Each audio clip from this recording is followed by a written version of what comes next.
Bonjour. Certains d'entre vous me connaissent déjà. Je m'appelle Nathalie Poche, je suis hypnothérapeute en Essonne.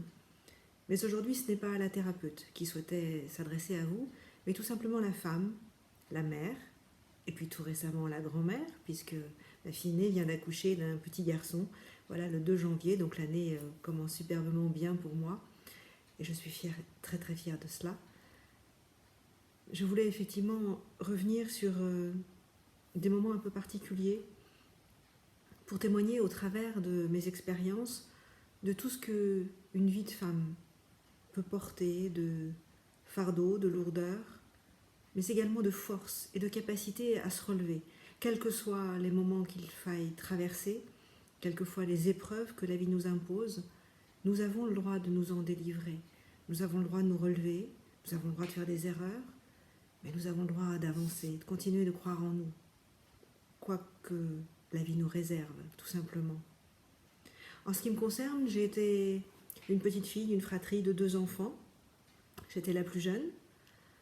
Un père qui m'adorait, qui adorait son épouse à sa façon, qui s'alcoolisait un peu trop souvent. Donc une maman battue, violentée, bafouée, violée. Des parents qui ont divorcé, j'avais 9 ans. Une incapacité à comprendre un petit peu tout ce qui se passait autour de moi.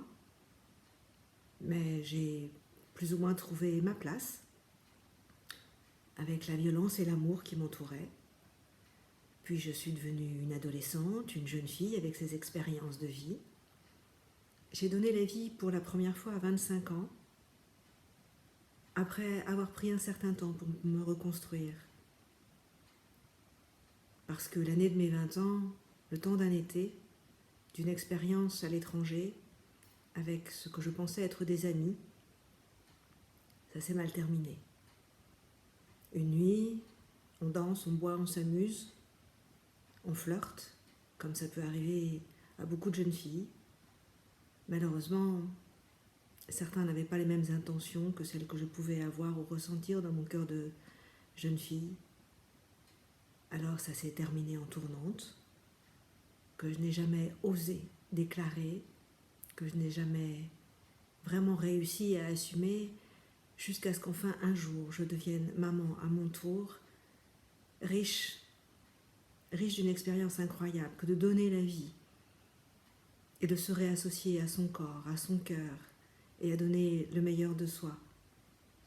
Avec bien sûr toutes les erreurs qu'on peut avoir, qu'on peut faire, qu'on peut subir en étant jeune mère sans trop d'expérience. Malgré tout l'amour de la mienne, j'ai fait mes erreurs, j'ai appris, j'ai compris, j'ai assimilé, j'ai digéré certaines informations, certains traumatismes, certains deuils, certaines disparitions, certaines violences aussi. Et puis j'ai à nouveau donné la vie, 5 ans plus tard, cette fois-ci à des jumeaux.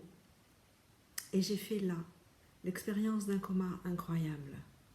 Parce qu'à la naissance de mes petits garçons, arrivés à 7 mois prématurément, je suis tombée dans un coma profond pendant 48 heures où j'ai fait cette expérience incroyable d'une connexion avec un autre lieu que vous nommerez comme vous voudrez.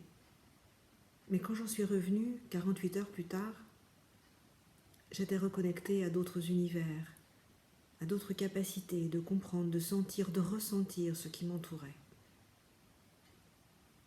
Puis la vie a continué à faire de moi cette femme, cette mère, cette épouse, cette femme bafouée à nouveau, violentée, donc séparée, donc femme mère, seule à élever 3 enfants en difficulté, avec heureusement tout l'amour de ma mère à mes côtés. J'ai su apprendre, comprendre, me relever, puis 10 années plus tard, j'ai rencontré une autre personne en qui j'ai pu croire profondément pour donner la vie à nouveau à 2 petites filles. Et oui, des jumelles, 10 ans plus tard, de manière très naturelle. Ce fut la plus belle des naissances, sans souffrance, sans complications. Et puis aujourd'hui, à presque 55 ans, je me pose beaucoup de questions. Mais je m'intéresse tellement à ce que l'amour d'une mère peut offrir, à ce que la vie peut nous réserver de force et de capacité à nous relever quelles que soient les circonstances. Alors, peut-être qu'aujourd'hui, en ce début d'année, alors que je viens d'être grand-mère, je suis tellement fière de ma fille, de mes enfants, de ma fratrie, de tous les gens qui m'entourent, de mon mari, de ce photographe hors pair qu'il est. Je voudrais tout simplement vous dire que la lumière qui est en vous, peut-être que vous ne l'apercevez pas vraiment, mais elle est là, quelque part, dans votre cœur, à l'intérieur. Prenez juste le temps de vous y attarder, de vous reconnecter à vous. Fermez les yeux quelques instants. Respirez profondément. Et dites-vous que, quelque part là, au fond de votre cœur, il y a tout cet espoir et cette confiance en vous, en qui vous pouvez croire. Cette personne, cette part de vous, peut vous mener, vous accompagner loin, très loin, bien au-delà de ce que vous pouviez imaginer. Croyez en vous tout simplement. Bonne chance, bonne année. Je vous offre tous mes souhaits dans la lumière et l'énergie de l'univers, où que vous soyez sur cette planète.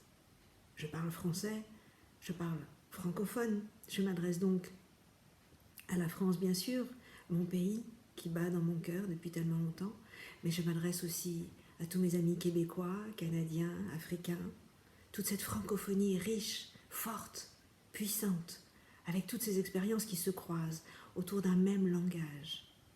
Et puis la langue universelle du cœur. Alors où que vous soyez sur cette planète, que vous parliez français ou non, je pense que vous ressentez profondément ce que je suis en train de vous offrir, de vous proposer, de croire en vous, tout simplement. Bonne année. Merci de votre écoute. Au revoir.